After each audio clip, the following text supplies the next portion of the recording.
tell us about Constantine's inner and outer demons.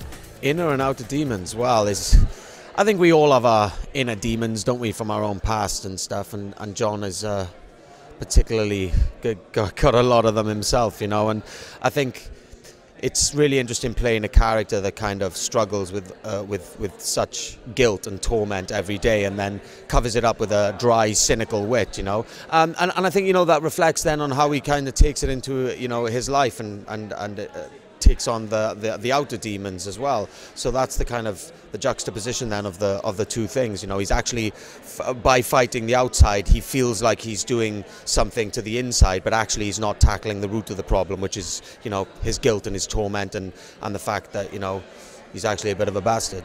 We're starting kind of where John, where the Hellblazer comics start. So we've got all that material in front of us if you know, the producers and the writers so choose to use it. So, you know, I'm as interested in everyone else to see kind of which bits of the comics they're going to use. But we're trying to stay close to the source material and the characterization as well, you know. Now, what influenced you when you were creating your John Constantine persona for this show? The comics. I mean, it's all there, you know. I'm still kind of gleaning from it, and I mean, I'm really looking forward to kind of getting even more under his skin. I think the great opportunity with the TV show is that, you know, you do have a chance to spend a lot of time with the character and flesh him out, and that's something that I'm really looking forward to. Zed is a sensitive. She can tell what a person is thinking, feeling, what that person has been through all of her senses.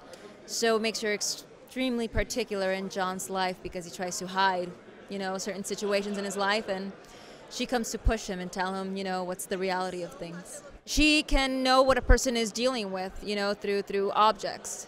You know, if you're sitting down in a chair and an hour from now I sit in the same chair, I know exactly what you're feeling at that moment, where you might be.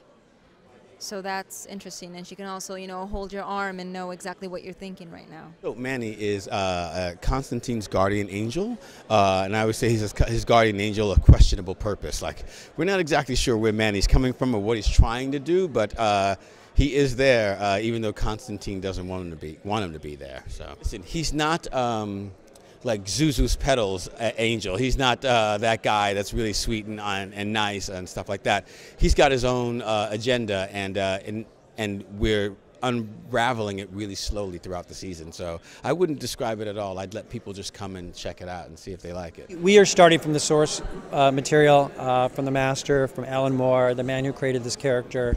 The American Gothic storyline, as David said, in Swamp Thing provides a perfect, it's almost a template for a first season of television, because you have I don't want to call it a big bad, but you have a dark force that's behind weekly manifestations of dark things coming into our world. So the nice thing is Constantine can go out, he can fight these sort of weekly manifestations all along the way, trying to gain information and investigate what's behind it.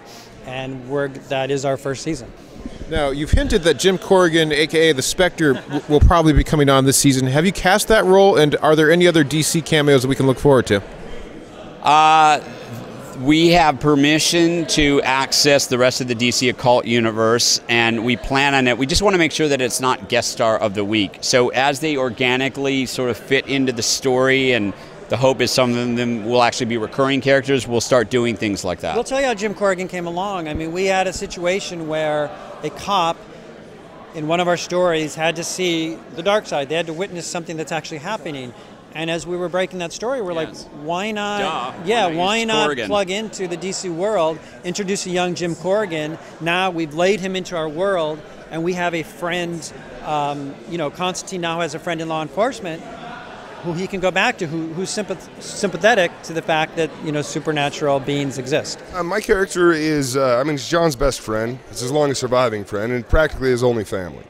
The story we're telling takes off about the time that John's story takes off in the Hellblazer comics, and I think that you know, they've been friends for a really long time, and Chaz has seen a lot, experienced a lot, and been through a lot with Constantine, and he also holds Constantine to task. I mean, Constantine's a bit of a reluctant hero.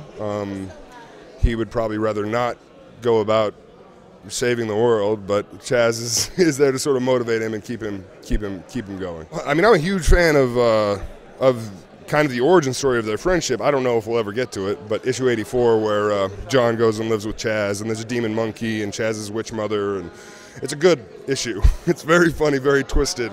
I love that you're able to cite it by the exact issue number. Oh yeah, no, I tracked that thing down as soon as I got involved. I did a lot of reading. I'm still doing reading, but there's so many storylines. That's the whole thing. Is like you could pick from a hat of storylines of Constantine, and if we can show those on the show, then that's a win.